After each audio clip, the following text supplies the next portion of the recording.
Hey, what's going on, everybody? Welcome back to the Real 1% podcast. Where together with veterans and myself, we're going to reshape the veteran community for the better. It's not veterans that are broke, but it's veterans that can do anything they put their mind to. So today's special guest is Michael H. He's from Pennsylvania, and he's actually residing now in St. Augustine. He had to get out of the cold, of course. He has multiple tours to Iraq, and some initial struggles he was faced with when he left the military. He planned to join the NYPD, but it fell apart to a 2 year waiting list. One of my friends had the same thing. You guys put all your eggs in that basket and you just had to wait and wait and wait. So we'll have to dive into that. Another struggle he faced with was business failure. To identify a crisis and severe depression, isolating oneself for over a month. He also had trouble with coping with he coped with numbness, alcohol, feeling misunderstood by civilian friends and family, all too familiar as well. But with all that being said, he has some key turning points, and now he's on the road to success, helping other veterans and individuals succeed in business and in all things life. So one thing that was a turning point for him is he overcame his challenges by going back to college, taking advantage of the GI Bill, the benefits that he had got from the military. He also found purpose as a district manager, excelling in coaching and leadership, and he generated over $100,000 in revenue. Another thing that he did to find his purpose in life was investing in personal growth. He explored various health and healing modalities. He's certified in the Wim Hof method. I'm not cold plunging yet, but maybe he'll convince me to do otherwise. And he's also launched a coaching business focused on post traumatic growth, not post traumatic, sit here and throw a pity party. So without further ado, my man from PA, how you living today, Mike? I'm good, man. Thanks for having me on. I'm excited. No problem, man. Thanks for taking the time out of your day to join me. So what made you want to say, hey, I gotta get out of PA and maybe join the army one day? Was it the recruiter, or what's your story on it? Yeah, so that's a good story. I ended up having a really it started by having a really bad breakup out of high school that I didn't really know. I was 19, and you don't really have any good coping mechanisms.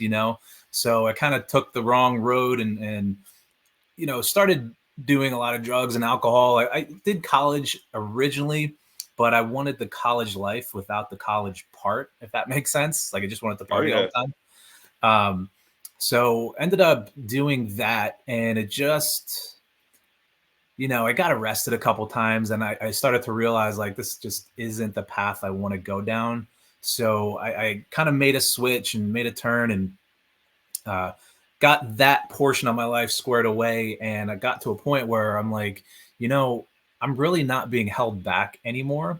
So I always wanted to join the military. My grandfather went to Vietnam. His father was in World War II. And I always had not an infatuation with it, but more of a sense of awe around the military and the brotherhood.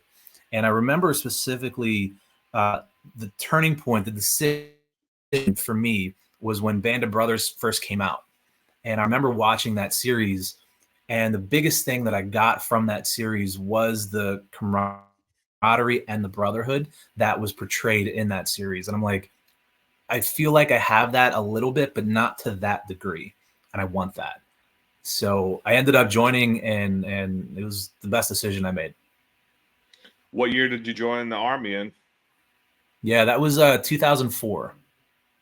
Okay, so they were surged, and did you have to get waivers and stuff like that? Did you have to go through the whole process I and did. get in, or was it kind of easy? Yeah. So try to I mean, jump through hoops, but so you made it though. I mean, yeah, so it's a funny story. So I ended up first talking to the Navy, and I was like, maybe I'll be a submariner. And then I really thought about it. I'm like, no, I can't be in a sardine can for months on end. So I ended up not doing that. Then I remember a friend of mine's brother was in the army, and he told me a story of him bringing crates of lobster to an Air Force cafeteria. And I'm like, I'd rather be in the Air Force, so I don't want to be yeah. the one carrying the lobster. So I'll talk to an Air Force recruiter. So that's what I did, and they're like, "Well, you're too fat to get in, so you need to lose some weight first." So I'm like, "All right, I'm gonna try this," and took about 8 to 9 months of me on my own, not knowing anything about anything, trying to lose weight. It just wasn't happening. I'm like, I need to get out of here. So I went and talked to an army recruiter. Within a month, I was out. Went to basic. Dude, you're telling me Air Force got height and weight standards? I know. I know. I'm like, hold on a minute. Wait, what? Yep. No, that's cool. Then what'd you get for MOS, or did you go in Mm. there saying, man, I want to do this, I want to do that, or did you just say, get me out of here? Yeah. So originally I wanted to go in infantry, get into special forces, but my father talked me out of that because I'm an only child, and I'm like, all right, but I still want to be combat arms. So I chose either MLRS, multiple launch rocket systems, or Cav Scout, and I'm like, I'll choose whatever one gives me the bigger bonus. So MLRS 13 Mike gave me the bigger bonus, so that's what I did. Okay, I think you're the first person I ever talked to with that MOS. So, how was basic training? What do you remember looking back on it now as maybe a crazy story that sticks out to you? We all got them, and then talk us through like when you went to AIT as well. Yeah. I, it's funny because I always used to joke that when everybody else, when I was younger, like a little kid, everybody would be watching Saturday morning cartoons. I'd be watching Rambo. So that was my expectation of basic training. And it was nothing like that. I actually thought it was kind of easier than expected. However, the shark attack, the first day getting off that bus, I was like, yeah, this is exactly what I expected. Eating cold food on cold concrete when you first get off the bus. I'm like, all right, I'm expecting this. But the rest of it, man, I'll tell you what, it really it helped change my perspective on fitness for one, because I ended up losing about 30, 40 pounds in basic. And I remember a turning point for me was running 5 miles in formation and thinking when we got back, man, I was so motivated. I was ready to run another 5 miles. And I'm like, I couldn't even run two prior to basic training. I couldn't even run one Right. without getting winded. So that was a big deal for me in basic. Yeah, man. A lot of people were dropping weight, barely could fit in their ACUs at the time of basic, man. Because for one, yeah, you're doing stuff all the time. You're always getting smoked. You're always running. And dude, when I went to basic, man, they told us if we ate the cake, anyone eat the sweets, we'd get smoked. So, dude, literally every time we're in the field or in the chow hall, no one ate cakes, no one ate sweets. When they brought the hot food out to the mermite chow out to the field, bro, they throw the whole thing away. And guess what? The crazy thing about my base training, real quick, is dude, they had people who got caught going to the dumpsters to steal the cakes.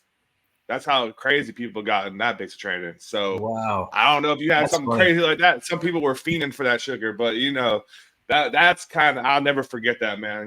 Basic training, I don't think anyone will ever forget their time in basic. So that's Mm-hmm. cool. So you got out of basic, you go to AIT. Did you have to do OSET because you were in combat arms too? Did you just go right through, or did you go somewhere else for your schooling? Yeah, so I was in Relaxin' Jackson for basic, Fort Jackson, Okay, South Carolina, same. and for AIT I went to Fort Sill in Oklahoma. Oh, okay. So how was Um, that for you? that was different. That felt also like basic training because the drill instructors there, even though they were doing what they're supposed to do, it still was super strict. And what I heard was coming from Fort Jackson, the drill sergeants there were telling me, "Oh, you're gonna have a load of trouble when you go there." I'm like, "Oh, great, thanks for hyping this up for me." But yeah, my AIT was actually kind of easy. It's only 30 days, a month because it was pretty easy. But MLRS was, the job itself wasn't difficult. It's a multi-million Okay. dollar vehicle that has you plug coordinates in the cab, and there's a big box on the back of it. It's a track vehicle, kind of like a tank. And when you plug coordinates in, the box will automatically swivel and it'll shoot either up to 12 rockets or 2 missiles. And it takes out an entire grid square. What was oh yeah, I've seen those. What was your favorite part at AIT then? Taking Uh, out the grid square? yeah. Actually getting to work with the equipment, because back then I got in. I didn't get in the military right out of high school, so I got in a couple years after. So I was 23, I believe. Um, but still, being a young 20 something working with a multi-million dollar piece of army equipment was super cool to me. So I love that. So is that the is were you working with the HIMAR missiles then? Same Not thing at or that's They different? didn't have that at the time. They Okay. started Okay. doing that probably, I want to say maybe 2 or 3 years after I got in was when they started Okay. that. All right, no problem. Yeah, I'll it's the look it same up thing. real quick. Same Yep. thing. Okay. So once you got done with your AIT, where'd they send you off to? Yeah, so I stayed in Fort Sill. I graduated with a guy that also I went to basic training with. And when we got to our unit, I got to 313 was my unit, 75th Fires Brigade at Fort Sill. And when we got to the main headquarters, they gave us a choice of which battery we were to go to. And they were like, Charlie Battery is going to be going to Iraq in about 3 months. They're training up right now. Alpha Battery is going in about 9 months. Either way you're going, it's just a matter of of which one do you choose. And then the guy that I was with, he was like, I have a family I want to try to bring here. I want to get them settled. I'm like, no problem. I'll take Charlie Battery. So we actually, as soon as I got out of AIT, I stopped doing my job, started training for Iraq, and I was gone in 3 months after that. How'd that make you feel when you got pulled in saying, "Hey, you can pick your battery, but these are the outliers. You're going 3 months with one, or you're going in 9 months with the other." What was your initial feeling? Yeah, I mean, I was excited because that's why I joined. Like I wanted to do my job, but I realized that. um, so for context, because of the missiles and the rockets that we had and such big ammunition, um, my unit was part of the invasion that bombed Baghdad that you saw on the news. Combined with my unit and uh, Navy destroyers, they were they were bombing Baghdad. So about a year and a half later, when they didn't need those big munitions anymore. So we were doing more infantry, military police. I was doing convoy type work. So that's what we were training up for. So when they said that that's the plan, I'm like, you know what? I joined the military for this reason. I was in combat arms. I'm ready to go. So I Right. was actually pretty excited for it. So you get over to Iraq, you go to Kuwait probably first, do your little lane training and do all that stuff at Ali Salim or wherever you end up going to. Yeah. How was it once you guys got boots on ground in Iraq? What was the mission like? What was it? What was your mindset like, and how was the deployment overall? Yeah, I mean, I think my unit got super lucky because we didn't lose anybody during That's that good. deployment. We got hit with IEDs and small arms fire, but we weren't equipped to chase down anybody that attacked us. Obviously, we were convoy security, so making sure that our supplies got to other bases that they needed. So that was our mission. But man, we had fun. I will tell you, I do remember first getting off the plane in Kuwait. I have never felt heat like that before in my life. It was I like swear, opening an man. oven, getting I hit with that swear. heat. I'm I like, say the same thing, bro. I went like a couple years after you, and I said it's exactly what I told people. And we went in October, hmm, and as soon as they opened the back of that plane, same thing you just said. You just took that's the same thing I describe it as, man. So yeah, yes, nothing like that feeling, dude. Sweating is you're not even off the plane yet, and you're already sweating. So and mm-mm. Iraq was no better, right? No, no, not at all. Yeah. Not at all. But So yeah, so we did our excuse me. So we did our training at Ali Salim, and then we went north. So we were stationed in Talil Air Force Base, which is in southern Iraq. And from there, then we drove all over the country, uh, TQ, um, Baghdad, Biop, Anaconda. So we were all over. We didn't go super north or east, but we did end up having a mission, or we were slated to have a mission in where was it? Close to the Syrian border, and that was supposed to be a hotbed, but that ended up getting changed last minute, and we did force protection at Anaconda. So by seeing all those, all the bases, I was at TQ, which was a big Marine fob. Mhm. What, who had the best amenities? Who had it the best over there? Yeah, man. So I would say it would be a toss-up. Overall, I would say Bayap was the best, just because it was in central Baghdad. They had swimming pools that you can swim Yeah. in. Their chow hall was pretty dope, I'd say. However, Talil was a multinational force base. It was an Air Force base, but I got to see the Australian Army, the UK guys, Italians were there. I even saw some Japanese forces there. Okay. And on the Italian side, they actually had a pizzeria that was probably the best pizza I've ever had. I've never been to Italy yet, but they had the best pizza on that base that I've ever had in my life, and that was pretty good. In Iraq. That's crazy because guess what? When I was contracting in Africa, I was in Niger at an Air Force base, but they had the Italians there, dude. And for like the army, I don't know, for some holiday, or maybe it was for Christmas or something, like, dude, they had all this crazy stuff flown. I mean, talk about real Parmesan cheese. I'm talking about wines, cans of tomatoes, and like they came in and cooked like their own little thing. So yeah, the Italians know real food, man. So Yeah, if you guys are ever have to deploy and you're around some Italians, be on the lookout for some high quality meals if you can get your hands on it. So for sure. Link me up yeah, with them anytime.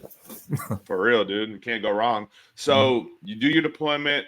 Looking back on that now, what was the hardest thing about it? How'd you get through it? And then talk to us about how you left that deployment and then you came back to Fort Sill. And then were you already in the shoot for your second one? How'd all that go? Yeah. So I would say the hardest part of that deployment was switching halfway through, mainly because bunch of dudes driving around in a war zone. We're just having a lot of fun, joking around with each other, as everybody does, and it's some of the best memories of my life with those guys. Probably the hardest part was switching and not doing convoy security anymore. But we also got bombed, so we ended up switching. I remember it was November. We were leaving. We're on the tarmac actually on Thanksgiving Day, and my Thanksgiving dinner was an MRE. Well, all of us were. Our Thanksgiving dinner was an MRE. So we all flew up to Anaconda to complete the next mission up there, and for the entire month, just about every day, we got bombed. Um, that was kind of nerve-wracking in a sense, just because you never knew, but it also happened so often that you got to the point where you got angry. I remember watching a movie and hearing the bomb go off, and from the shockwave of the blast, my tent walls caved in a little bit and went back out. And I remember being upset that I couldn't finish my movie because I had to go to the bunker. Yeah. Or you had to wake up and roll out of your bed in the middle of the night because you get shelled and you're like, man, what the heck, dude? This again? You know what I mean? So Yeah, it got more it's irritating than anything, right? At least for sure. nothing. I mean, yeah, you know it, dude. You're watching your VLC movies on your hard drive, and you're like, man, I'm just trying to finish this movie, man. Come on, That dude. was a But thing. VLC, man, you're bringing back memories. VLC, bro, you know it, dude. That was what you needed. That was the gatekeeper to get it. Yes. Hey, give me your hard drive. Let me get these.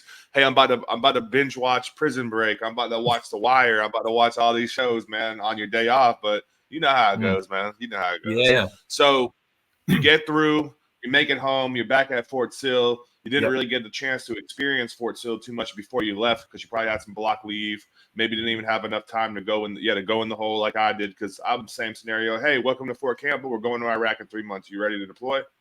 Sure thing. I mean, do I have a choice? Not really, but that's what we signed up to do, right? So you get back. How were you feeling once you got done with your deployment, and what would you do? What were you doing once you got home? Yeah, great question. So when we got back, prior to getting back, I had a friend of mine ask, "Hey, do you want to be roommates off post?" Now I'm an E3 at the time. Obviously, you're not supposed to do that. You're supposed to live in the barracks. But I'm thinking to myself, because I did have a couple friends who were in either the Marines or the Army that I knew prior to me joining, that came back a little messed up. And I'm like, I don't want to be messed up like that. So maybe if I keep work on post but live off post as a civilian, that'll help me keep things separate in my mind. So when I get out of the military eventually, maybe that'll help, right? So I ended up actually moving off post into a house with a buddy of mine, and we were on what's called red cycle. For those that don't know, you have amber cycle. Green cycle means that you're deployable. Red cycle means you're non-deployable. So what we did during red cycle was honor guard for funeral detail. Okay. So we would travel around Arkansas, Missouri, and a little bit of Texas and Oklahoma to do funeral details for veterans that ended up passing away. I remember probably one of the most impactful ones that we did was close to the Ozarks. There was a guy, a soldier who got killed in Afghanistan who was my age. His family ended up doing a week-long funeral service where we ended up making the front page of the newspaper, bringing him off the airplane. And, you know, the whole city, the whole town got together to support this family. They did a service for the town in his old high school in the gymnasium. It was just, it made me think for the next time I go on a deployment, because we knew we were going to go on a second one, that it reminded me of my family if I was in that casket, you know? Yeah, absolutely. It really started making me think about life a little bit differently. Obviously the first deployment did as well, but this felt real because we saw him, you know. We had two of us posted on either side of his casket for about a week at his church. So people, as you know, as they come off of work, they can come in to view him and pay their respects that way. And then we did the funeral detail at the burial site. But I saw my father and his father. I'm like, shit, like this is actually getting real. Seriously. So, yeah. That was a kind of a pivotal moment in my military career for that. It just made me appreciate life a little bit more. Well, you went through your whole deployment, like you said, not losing anybody, and which is great. But and then like my units never lost anybody either. We were like a headquarters unit, but we also had people in our battalion that were in Afghanistan that got killed. You know, they got blown up, they got hit with a bomb, and they couldn't get the doors melted. That was a couple people. One person got thrown out of the turret. You know, so it's like. When you go to those ramp ceremonies, even on a Marine FOB, like even if someone had that, you know, they were sending a hero home and you just go to that ramp ceremony, it kind of hits a little bit differently than just, you know, going through a whole 12 or 13 and a half months of not losing anyone and having a good time. But when that happens, man, I've even talked to a couple people on the show, and it's like people don't know how to process that. And you started doing that as yourself. You said, holy shit, that could be my family, that could be my town, which is very true for anybody that's in the uniform. So yeah, I guess that's a very eye-opening moment at a young age. And you know, and you knew you were going on a second deployment, so that must even, you know, weighed even more on you. It wasn't like, hey, I'm doing honor guard for the next 20 years and just this is what I'm going to do. Like, no, you guys already knew at that time, back in the early 2000s, you go on deployment one time, you're pretty much already slated to go before you even get home, even though you're in red cycle, but you know you're coming out of it to go on that green cycle. It's only a matter of time. So after you did the honor guard and stuff like that, talk to us about you know, getting ready to gear up for that next deployment. Did you guys go back to the same area in Iraq? Did you go to Afghanistan? And how was the beginning of that venture? Yeah, so we got an op order saying that we were going to do convoy security again, and because we had such a great time before, we were excited, and I was pumped to do it again. But I also understood that times were different. You know, things were at that time getting a little bit more hostile, because back in 2005, 2006, my first deployment, that's when IEDs were the big one, the big thing. And then over the years, I started perfecting them. So yeah, my next deployment was between 2008 and 2009. And we got that op order to do the convoy security again. And then the last minute, they changed it to be detainee operations. So essentially a gate guard, or not a gate guard, prison guard. A prison guard. Almost. Yeah. So we were. So I was gonna say, what was going through your mind when you got that switch like that? Well, it switched from a 12-month deployment doing convoy security, what we knew, Right. to a 15-month deployment doing detainee operations, which we didn't know. Other than the only thing we did know is we weren't going anywhere. And I remember thinking, man, I'm going to be bored out of my mind, not leaving basically a 3-mile radius for 15 months, other than 2 weeks of R&R. Right. So that So was what was it like when you got over there? Yeah. So hot, as I remember. But yeah, so we were kind of the glorified, corrections officers. We when we got to Camp Bucca, which is where we were, which is southern Iraq, is probably about 10 miles east of Qasr port. Okay. Over there. There were 17,000 detainees, Iraqi and third country national detainees, that were there. And they were spread out between different compounds, between HESCO barriers. So we had the soldiers there, we had like a small livable space, and then the rest of the compound was for the theater internment facility, right? And it wasn't, we had to specifically call them detainees and not prisoners, because they didn't go through a trial yet. They were waiting to go through trial. But what had happened, what does happen, is a lot of these Iraqis that have businesses on one street, they'll tell some of the U.S. soldiers that come through looking for terrorists, they'll tell these soldiers that, hey, the guy on the opposite end of my corner who has the same business as me is a terrorist, just to get him and his business off the street so they can make more money. So Damn. yeah, grimy. So the U.S. soldiers would pick up that Iraqi, bring him to the internment facility, await trial to see whether or not he's a terrorist. And they were getting upset, the Iraqis, because they were in that facility for months without trial, right? But they were all mixed in with actual terrorists. So even the moderates were starting to get radicalized. And I firmly believe that was actually the birthplace of ISIS. Because That's wild. It's like a breeding ground. You got 17,000 people sitting around mad at the world, mad at this, mad at that. You could be absolutely right, dude. Like, first of all, how many judges are there? How many judges were there? Because 17,000 people, even if you got a handful of judges, that's a hell of a lot of trials, dude. Yeah. And as people were coming in, people were getting out. And it was for the Iraqi court. So it wasn't our court. We were just holding them for the Iraqi courts to go through their trials.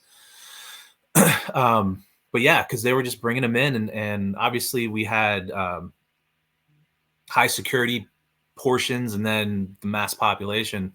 But my specific job over there was actually, they put me as an E4 and an E6 position as an information operations specialist. Okay. And what that was at the time, the way I was trained to do it by the left seat, right seat ride guy that I was taking over for. Well, you give them soccer balls and you coordinate soccer games between compounds just to keep these guys happy and they don't riot and all this stuff. I'm like, there got to be more to this. Why is it E6? Why is this an E6 position just to give them soccer balls? That doesn't make sense to me. So I did a little bit more research on SIPR about information operations. Turns out it's a whole MOS, it's a whole unit, it's military intelligence, right? It's counterterrorism, counter propaganda, all this stuff. So that really got me thinking on how to approach this job a little bit different. I know one of the detainees that we had in our compound was one of Saddam's cousins. So he would go around everybody would go around saluting him. He was just like a short guy. Everybody's afraid of him. But I would end up talking to a lot of these detainees just to try to gather information, see what they knew, and relay that up to the chain of command if I found anything. So once you started learning a little bit more about your job and everything like that, did you start liking what you were doing a little bit more and not thinking it so much as a glorified prison guard, but trying to seek and gather further information, kind of like get what you can and push it up the chain? How did you like your job overall once you started getting embedded into it? Yeah, well, obviously, other guys in the unit would make fun of me for being, you're going to give them soccer balls today, but it was kind of funny. But yeah, I ended up enjoying it just because every platoon had their own IO person. and I was that person. So I kind of liked being the one person that had a different job than everybody else. Yeah, it's not bad. What did you guys ever experience like an uproar or uprise like with all those detainees? Because you, I'm pretty sure you didn't have 17,000 American troops on ground there either. So you guys No. were pretty much a small fish in a big pond. So anything crazy ever happened that you could talk about? Yeah, there was. So for reference, just for visual reference, the compound was set up, like I said, with Hesco berries and razor wire, and each little mini compound was set up with two mini compounds, and each mini compound had 500 detainees each. So Okay. they were separated. So if something major happened, it wasn't the entire population that got on board. It was very localized. Um, but yeah, I mean, there was one guy. So they followed Sharia law, of course. Um, so they had Asaba courts, and Asaba courts are basically enforcers for Sharia law. Um, and there was one guy, I don't know what he did, but they took socks of oranges and beat this guy to death, beat another detainee to death. And we had to Man. haul him out on a bed that they had. But we would go in there regularly and do searches, and we found they were the MacGyver of weapons for sure. So we ended up, the stakes that you'd pound in the ground for fencing. We Yeah. found two of those were taken out, and they manufactured them into swords for each other. Oh damn. Like there was a lot that we thwarted. There was a small issue, but other than that, there was no major problems. Okay. Yeah, it's wild, dude. I mean, there's so many of them. So many of them. You know, you guys are outnumbered. They're working together. Obviously, at the same time, they're in there 500 at a time. Mhm. So I can only imagine. So going through that and coming back home to Fort Sill again, what was your mindset on the military? Were you thinking, "Hey, I'm still going to ride some more years out and make this a career"? Were you thinking Mm. about exiting? What was going through your mind at that point? So it was interesting, right? There was a point I remember is probably halfway through that last deployment. Um, I was thinking to myself that if they decided to bomb us from the outside, which southern Iraq at that time was relatively safe, but hypothetically, if they were to really bomb us, and I was thinking in my head, if I were to lose limbs, I couldn't provide doing labor type work. So I Right. wanted to think about how can I make money using my head, just in case, right? And when I had that kind of epiphany, I actually felt really stupid, because I felt like I didn't really know a whole lot. I just kind of joined the military. I didn't prior to the military. I made a lot of mistakes. Like I said, got arrested a couple times, and then joined the military and just kind of went with the flow, right? So I Yeah. kind of felt like I wasn't. I didn't. There's a large period of my life where I did not learn. I did not use my brain, so I kind of felt dumb, and I wanted to change that. So in the last 6 months of that deployment, I probably read about 36 books. I think I got about 33 to 36 books within about a 6 month time frame, all on leadership, business, real estate investing. Just different things to get me thinking differently, and that really grew a huge internal feeling of ambition for me.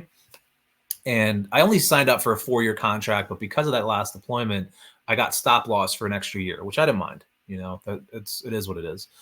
But I realized that I wanted to get out to pursue these other avenues that I could really make a lot more money. Um, that I saw a lot of people making a lot more money, and that's so I ended up getting out in 2009. And because I was stop lost, we went in that little reintegration period for about 3 months. But after that, I was home right away after that deployment. Dude, I just had Kevin on yesterday, and we were talking about he was talking about cross leveling because he was in the National Guard, and they pulled him from one unit and sent him to the other. And that's one thing that I don't know if they do that anymore. But the other word he brought up was being stop lost. And for most people that got stop lost, they were pissed. For you, you didn't really care. You were still figuring stuff out, doing your thing. You didn't mind, staying in the extra time, doing the deployment. But man, most people would hate to hear that word, because I know that was like a hot word back in the day, because all everyone was doing is deploying, dude. Yeah. So what were some of the books that stuck out to you, reading the books on investing, on leadership, to this day? What were some of the game changers, would you say? Yeah. I remember my first book that I got was, I believe it was Secrets of the Millionaire Mind by T. Harv Okay. Eker. I think that's what it was. And then the one that everybody reads, Rich Dad, Poor Dad. Right. Right. Those were Secrets of the Millionaire Mind. That was the first couple that I remember. And then after that, it was just Idiot's Guide to Real Estate Investing. You know what I mean? Like just real basic stuff. But then I started, as I was reading those books, obviously the authors were recommending books within their books. And I stumbled across John Maxwell, who's one of the leadership gurus, which led to a bunch of other books that I found. I have a whole chest full of books. I'm definitely a big reader now because of it. But yeah, those two were the first. So you went from VLC movies to books, man. I did the same thing. I've been reading books for a while now, but like when you have that time on your hand, you have that moment, that aha moment, like, man, I gotta do something better than just watch friggin' Prison Break.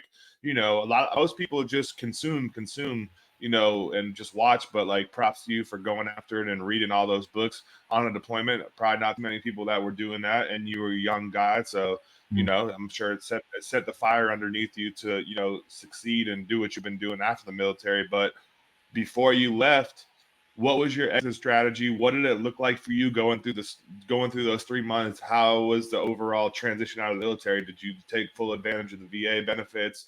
Did you leave something on the table? Looking back on it now, what would you have done differently? Or what did you do that worked well for you? Yeah. So I would say this. At the time, I was dating a Japanese exchange student that I met after getting out of AIT, and we were together the whole time.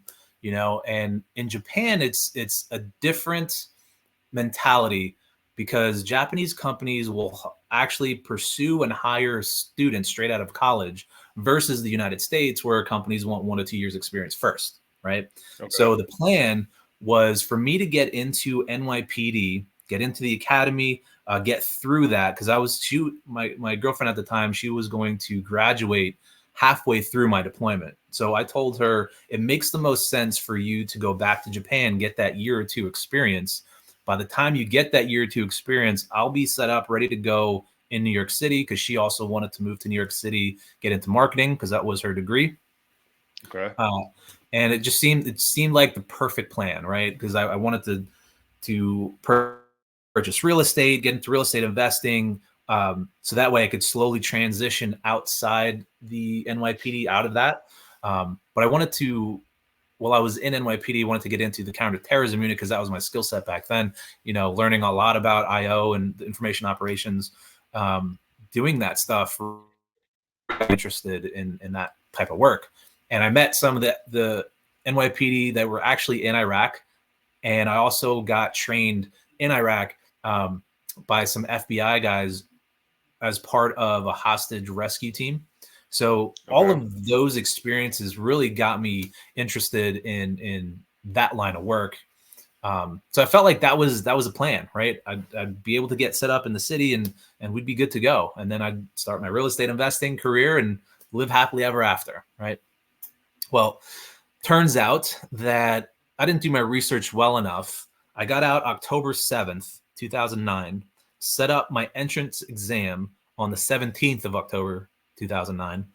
And I expected to get my results and start the medical in processing within maybe a month or two. So I'd get in the academy by January 1st. They run 2 a year, January and one time in the summer. By the following February, I still didn't get my results. And I'm like, hey, what's the deal? They're like, oh, well, it's a 2-year waiting list. I'm like, are you kidding me? Like I just saw my whole plan just kind of fizzle away. So that's exactly what happened. And because my girlfriend at the time, she was living in Japan still, I wasn't ready to have her come back. We just kind of grew apart. That's kind of the story, the one that got away from me. But we mutually agreed that we just wanted to split and kind of do our own thing, which was fine. And that began my transition journey. There's a lot, but we can dive into that. So pretty much you put all your eggs in one basket, saying, "Hey, I'm about to do this NYPD thing." One of my friends did Yeah. the same thing, but he said the same as you. Wait list extremely long, and then he also left the VA disability and stuff like that on the table because he thought that would carry over and hinder his chances at doing the NYPD thing. So Mhm. after you had that Claymore mind bust and go off pretty much in your face of losing your girlfriend, saying, "Hey, you got to wait all this time for the NYPD." I know you said that you had no direction and you felt lost, but what was Mm. going through your mind, and then what ultimately brought you through that dark place and time in your life? Yeah, it's a good question. So I will say that I did file for the VA. That was one good thing about my transition before I left active duty. I went through some of the checklists that we had to do. I did file and got 30% while I was still active duty. So Okay, that that's was good. helpful. But I didn't touch it up until maybe 2 years ago. Since, for Okay, perspective. But anyway, okay, I got out and when I found that plan, I'm like, shit, I really need to think about what else I need to come up with another plan, because it didn't occur to me that that plan would fail. Obviously, right. I graduated high school with a guy who was a detective, and on my first deployment, I called him like, hey, I'm thinking of going NYPD. He's like, bro, with your experience, you'd be a shoo-in. I'm like, great. So as I'm thinking about my entrance, while I'm taking my entrance exam, not using my veterans preference points, instead using them, if I'm going to be a shoo-in anyway, I might as well save those and save them for the promotion exam once I'm already in and got my foot in the door. Because I Okay. did that, I was just another Joe. I aced that test. I think I got maybe like a 97 as a 100-question test. I got 97 on it. If I were to use my preference points, I would have got maybe 107, which would have bumped up myself on the list, and I might have got in sooner. I don't know. But so my plan at that point was to go back to college. And I went to college for marketing, and that's where Okay. I started getting into sales.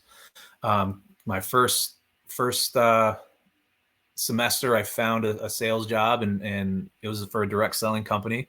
And I made the decision this time around to do the exact opposite of what I did the first time. So I purposely developed relationships with my professors, actually applied myself, and it worked. Like, I got really good grades. Uh, it's kind of crazy how that works, I know, but Right. got really good grades.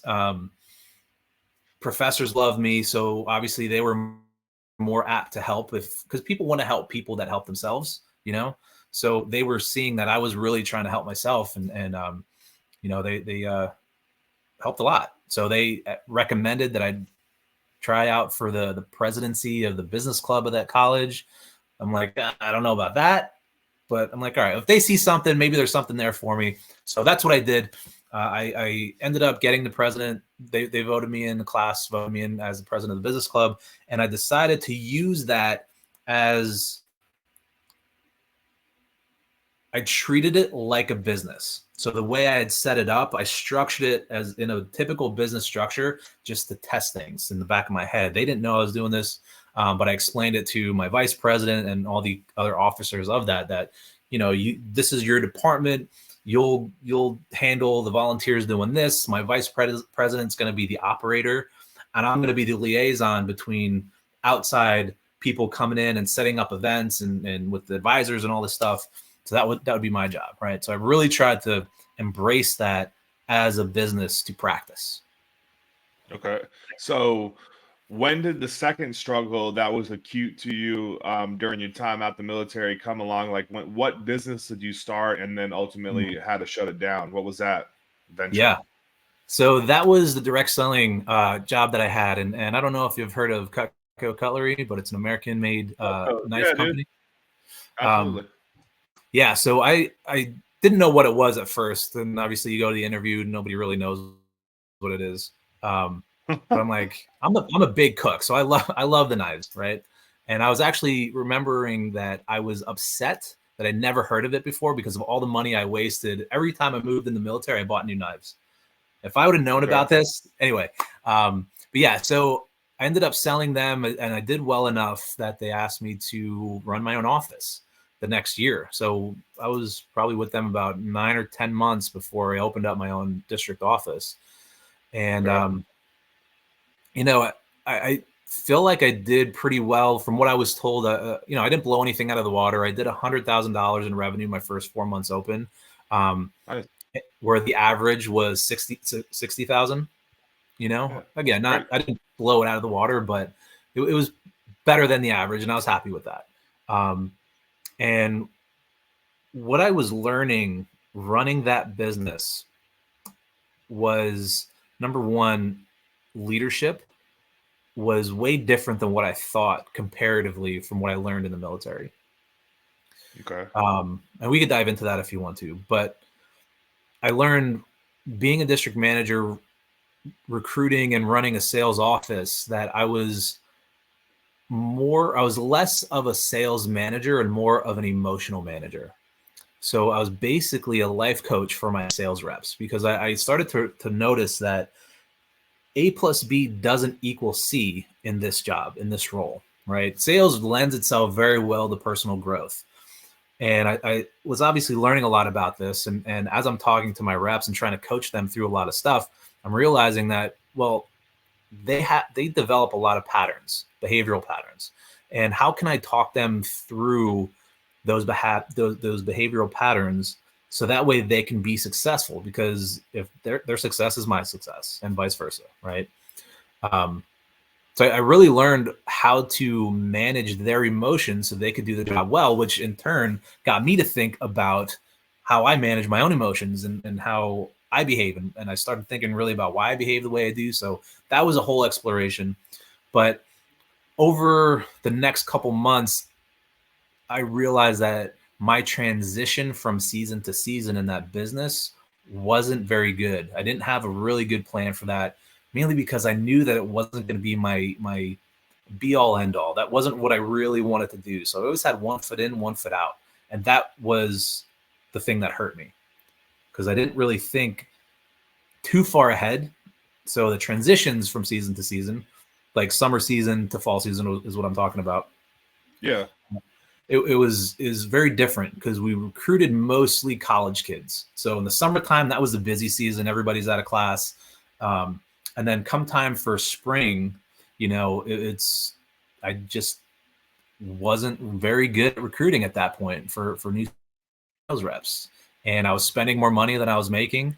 And because of how much I invested in my reps and their emotional well-being, which got me invested in my own emotional well-being, you know, I attached that to my own identity. So when my business failed, I realized I had to shut it down because it made sense to shut it down. And I realized that when my business failed, I felt like a failure because that was also my identity. I got you. I mean, it's probably kind of hard to recruit in spring break when everyone's out on Daytona Beach or something like that, right? No one probably wants the job at that point. But in the summer, when they got those couple months, they're probably like, "Yeah, I need money now." But I Yeah. mean, having that 1 foot in, 1 foot out. I mean, I guess you weren't solely bought into it, so it's kind of hard to be all the way behind it. But at the same time, it seemed like you were doing the right thing and trying to be the best leader that you could. But at the same time, who was there for you? Who was your mentor? Who was your leader? You know what I mean? You were probably running that office by yourself and in charge with a high task, you know, to say the least. And you were doing the best you could. But like at the same time, who's helping develop you? You know what I mean? I'm not saying like it's Yeah. anyone else's fault, but what to dive into the leadership thing a little bit, what did you find that was a lot different on the civilian sector than the military, what you were used to before jumping into the Cutco and everything like that? Yeah. So with the military, it's heavily rank based, obviously, right? You need that. And John Maxwell, he has a book, Five Levels of Leadership. And he talks about on the first level is position.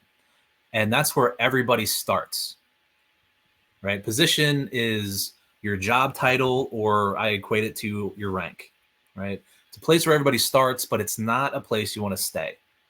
And what he means by that, and the things that I took away from this was leadership, if you can sum it up into one word, is influence. So how do you influence people to do the job without using your rank? So that really got me thinking differently about leadership positions. Because if you have to use your rank, you're not a leader, you're just a manager. You know? That's true. That's true. So it really got me thinking of and testing certain theories as well. And I got to the point where I heard somebody say, treat everybody as if they're a volunteer that you want to come back the next day. In the military, there is no volunteers. You're not getting fired unless you really screw up. You know what I mean? Right. So you're there. So you, as a leader or in a leadership position, you don't really have to put in a lot of work to gain influence. You know?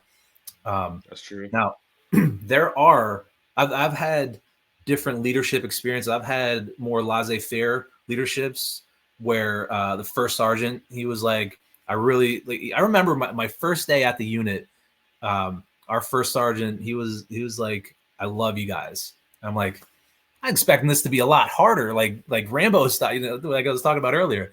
But he's like, Yeah. no, I love you guys. And he was that type of leader that told you what the end he wanted to look like in the end.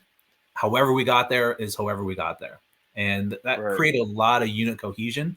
And then I was also on the other end of a micromanaging leader. Very strict, very hard. I think we all know those types. Still got the job done, right? There's two different styles of leadership. You can either lead with love or you could lead with fear. Both will get results, but only one is sustainable. Yeah, absolutely. I mean, even like on touching on that, you got to have people buy into the bigger picture, and that makes them seem like they're more included. And you Mm-hmm. don't have to micromanage. You know, you give someone a say so, and that's not always the case in the military, and probably not even in organizations. Hey, this is what you're gonna do. You know, sometimes you got to let people be creative and buy into the whole overall project. That way, it's a little bit easier for you, and they actually think that their opinion and their voice matters. So yeah, you're Mm-hmm. absolutely right on that. And so you did your thing. You talk a little bit about your third struggle that you said that was actually a lot more detrimental to the other two, if you don't mind touching on that. Yeah, for sure.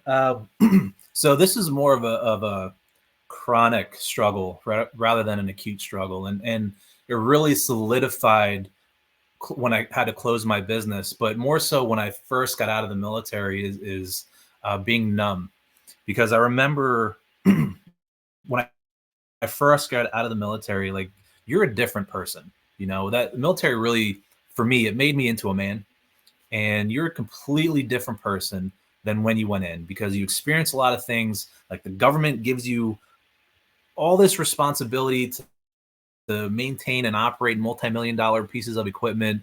You know, you're operating at a high operational tempo where lives are at stake. So we operate at the highest level of risk, right? So when I got out of the military and started hanging out with my friends and family, like, it was cool in the very beginning, but then I started noticing that everybody was treating me as if I never left. And that felt really incongruent. So I didn't know how to deal with that. Like, I didn't feel like I could just start being an asshole to everybody. Yeah. But I don't know, maybe I should have. I don't know. But the point is that I didn't. So instead, I felt like at the time, as a coping mechanism, to revert or act like I used to, just to feel like I fit in, because I didn't want to be alone, even though I felt alone anyway. And those Like, people you were know, you don't probably really know. never left. Go ahead, my bad, I didn't cut you off. Yeah, no, it's all good. Because I remember in basic training, my drill sergeant said, one of the things that I remember specifically, he was like, you're going to go get out of the military, whether it's 4 years or 20 years from now, and you're going to see those people that you hung out with doing the exact same thing that they were doing 5 or 6 or 7 years prior. I got back. He's absolutely right. There were so many people doing the exact same thing. I'm like, man, I just like we live in a world where it's so true. We do more before 9 a.m. than most people do all day. Nah, dude. And honestly, before I didn't mean to cut you off, but I was gonna say the exact thing. I said you're gonna go home to a black hole where everyone's doing the same stuff, dude. I was literally gonna say that. So I mean, we had the same thought. And the drill Yeah. sergeant's right, man. I mean, it doesn't even have to be the military. You can go off and do a business internship in Germany or whatever. Just go somewhere else other than your hometown, and then come back 5 years later. It doesn't even matter if you go on a friggin' road trip, dude. People Mm-hmm. are still gonna be doing the same thing, man. Like it's clockwork, man. It's sad though, really, because like you said, man, the military, you're doing stuff before noon, and people might not even be out of bed yet. You know what I mean? So, Yeah.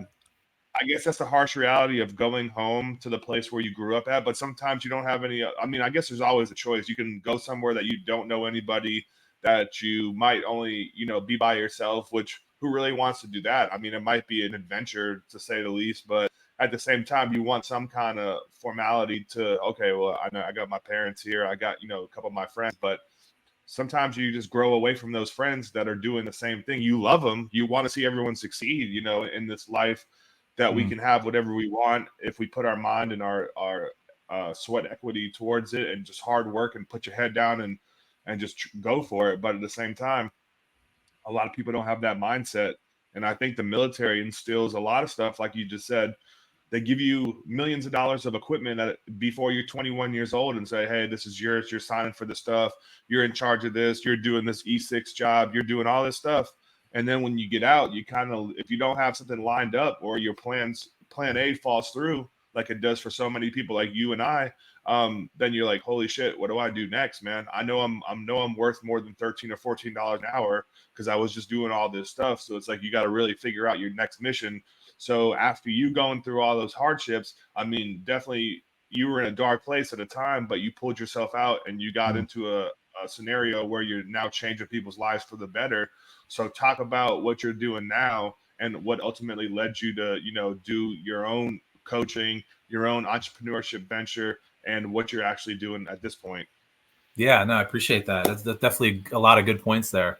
So I would say one of the biggest turnarounds for me. I always joke that I've been through more therapists than I've had girlfriends. You know, there's only so many times that I could talk about the same stuff before I feel like it's just repetitive. Like nothing's really getting done internally and in the heart space and the head space. And I Yeah. remember a friend of mine. I was about 5-6 years ago. I was really overweight, and a friend of mine, he started his coaching company called the Health and Wealth Academy, and champion development. And he was just constantly posting about some of the stuff that he was doing with some of his clients and their success stories. And I'm like, hey, you know, I wanted to ask him about coaching, because it wasn't just about health, but it was also about wealth and mindset and all this other stuff. Health, wealth, and happiness were the three pillars. Are the three pillars. And I remember one of my old managers saying that it's good to get coaching when you're in a specific mindset. And I've always been thinking about that, and that's why I never really got coaching since. But I reached out to him, the owner. His name is Mike Chu, and I'm like, hey, bro, because we've known each other from Cutco also. So I'm like, hey, Okay. man, um, what do you think about, like, do you need to be in a certain mindset or at a certain level before you can make coaching worth it? And he goes to me, as long as you're coachable and willing to put in the work, then you're ready for coaching, right? I'm like, all right, I'm in. Let's do this. So I went through his program, lost a bunch of weight, but in addition, so I've been with him for about 5 or 6 years, 5 years now, and he's brought on all these different mastery coaches around business, mindset, breath work, different health modalities that I was exposed to, that by people who are world class in what they do, hypnotherapy, NLP, like all this stuff, right? I've gotten more out of that emotionally than I have in all my years of VA therapy. Okay. I'm not saying VA therapy doesn't work. There's definitely a place. I'm saying this is good in conjunction. And I would say that my turnaround was learning more about somatic work, which is literally soma means in the body. So body work. And my key Okay. turning point was learning about breath work, Wim Hof method. And just to clarify, I'm not a certified Wim Hof instructor. I'm a performance breathwork instructor through XPT, which is Laird Hamilton and Gabby Reese's program, just for clarification. But I've been doing Wim Hof for about 6 years now. And then they brought on, I'll tell you this quick story. They brought on a mastery coach who is a certified Wim Hof instructor. She's level 3. And she was actually taught by Wim himself. So Okay. she really, really knows her stuff. And we ended up going through a breathwork workshop for about 4.5 to 5 hours, I think it was.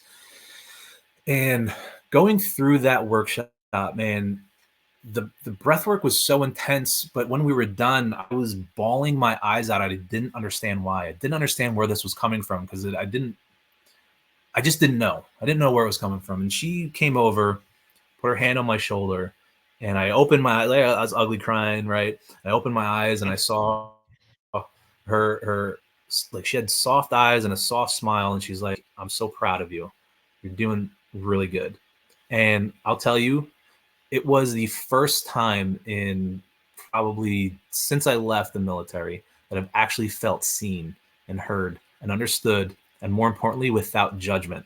And that was the thing that really broke open my shell to say, holy shit, this is how life could feel. And that kind of put me on the catalyst to, instead of going a downward spiral, going an upward spiral, to kind of understand that aspect of somatic work and breath work. And I've been doing it ever since. And I say all that to say this, that now what I'm doing is working with people. I recently started a coaching company myself, so I'm back into entrepreneurship. I'm super excited about it because I'm back Heck into yeah. coaching people doing this, and it's one of the only things that I've found so far since leaving the military that really lights me up. And I'm a post-traumatic growth coach that helps veterans really find their true north. Because like you, I don't believe we have to suffer as much as we do leaving the military. Because pain in life is inevitable, but suffering is a choice. And it's a hard That's pill to true. swallow. It's a hard Yes. pill to swallow.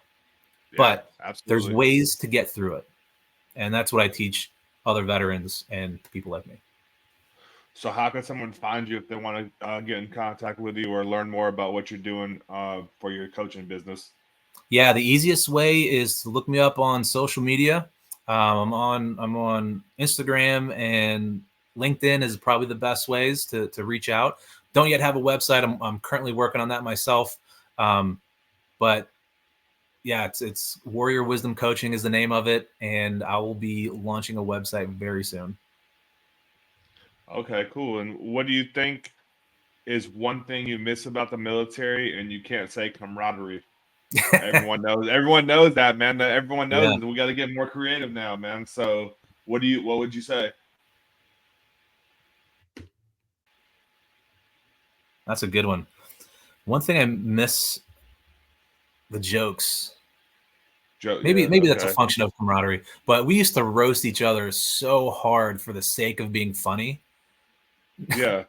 Nah, And you can't really do that in civilian sector, man, unless you're around no, other veterans, but people don't have that thick skin like that. You're right. no, yeah, it's a trip to the HR office for sure. Or a trip out the door, man. It's some, Yeah. you know, I mean, you might get an escort out the door and say, see you later, but yeah, that's true. That's true. And how was Fort Sill overall, man? You didn't really get to spend too much time, I don't think, there. It seems Mhm. like you deployed more than you were there, but I have never heard anything too much about Fort Sill. But what was your overall take on that, looking back on that time, man? Kind of in the middle of nowhere, dude. You know how the military, you know how the army goes, dude. I mean, the Air Force eating lobsters and crates, and you know, in all the major cities, and And, the Army's kind of like 45 minutes to an hour away from the major cities. So you know how it goes. Yes. So it's funny you should say that, because when I first was talking to my Army recruiter, they give you a list of like your top places you want to go, your wish list. Like, yeah, Yeah. send me to Italy. Let me go to Japan. Let me go to Hawaii. Let me Heck yeah. live the life, Germany, all this stuff. The only place I Yeah. don't want to go, I was thinking in my head, is probably anywhere in the Midwest. I don't want to go there. That's only, well, I didn't know at the time that what job you picked determined really where you went. That's I true. didn't know that. So, as a field artilleryman, the home of the field artillery is Fort Sill. So that's where I Right. was. Now, geographically, it sucked just because it's in the middle of nowhere. If you Right. want to go to a different town, it's at least 50 miles. I think Yeah. anything the most closest substantial town is Wichita Falls, Texas, which is more south, and that Okay. was like 45 minutes south, and then an hour 20 north is Oklahoma City. But ultimately, the people make the place. You know what I That's mean? true. Yeah. So I would say my experience at Fort Sill was pretty great, just because of the people I met, lifelong friends that turned into family at this point. It's that has been the blessing for me. Absolutely. I got one more question for you, then I'll turn it over to you and have you close out anything that we might have missed. Looking back on all your time in the military, your transition out, and you're navigating these uncharted waters of transition, of business, of working at Cutco, all these different things. What would your advice be to transitioning service members, or people that have yet to step in foot in the military? But everyone's day is coming, no matter what your rank is. But going through what you did, what would your advice be to another service member? Yeah, great question. I would say this. I do a lot of volunteer work. I'm actually the Jacksonville area chapter leader for the Travis Manion Foundation, Okay. and we work with a lot of veterans transitioning and Gold Star family members. And I would say also prior to that, I was the president of a small nonprofit in Pennsylvania for about 3 years for to help veterans fight against suicide. So we were the first peer-to-peer support group in the area. I didn't start it, but I was given that role at that point. And there's a lot of commonalities of transitioning veterans. So my advice would be this: your external world is a reflection of what's going on internally. A lot of us, we like to what's called chase the dragon after we get out. It's that adrenaline rush. So we try to do all these different things. And same thing with me. Like I was doing 5 classes per semester, running president of the business club, running starting a nonprofit with some friends, getting into management training, like doing all this stuff just to add more pressure to try to chase Yeah. my dragon. Um, where if we look inward, the answers that we're going to find are inside of us, not anywhere else outside. We can look amazing on paper, but if we're empty in here, none of that even matters, because we'll never feel fulfilled. So we have to get right inside of us first, because everything on the outside is just a symptom of what's going on in here. So that Yeah, would be you're my right. advice. Now, great advice, man, because some people don't look inside. They try to just overwhelm themselves or overload their plate just to not have to sit there and just think for a minute. Because man, sometimes it's easier said than done, just whatever you believe in, if it's God, if it's Buddha, it doesn't matter, just to sit there and either pray or just sit there and meditate or just sit there and visualize maybe what you want in life. A lot of people don't even take that time in the day, and I'm guilty of it too. I'm not saying I'm over here doing that all day, but I need to do a better job at it too. But we always try to keep going, overstimulate, keep going. So Mhm. I appreciate you sharing that. I appreciate you coming on here and sharing your story, being vulnerable, being open.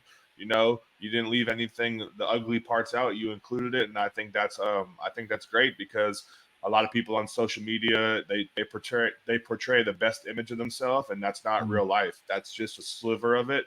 Yeah. Now, not to say that your life can't be like that all the time, but like you said earlier, you're going to either be in a storm, you're coming out of a storm, or you're going to go into a storm. There's always a storm coming in life. There's always going to be ups and downs and death and trials and tribulations. But I think you got a great story. I appreciate what you're doing for veterans, and I'm glad that you're in Florida. There's another veteran in Florida. We need to link up, man. The more and Absolutely. more veterans I meet, we're going to have to do something and link up and get some good food. But did we leave anything out? Did you want to say anything to close it up, or did you think you left it all on the table?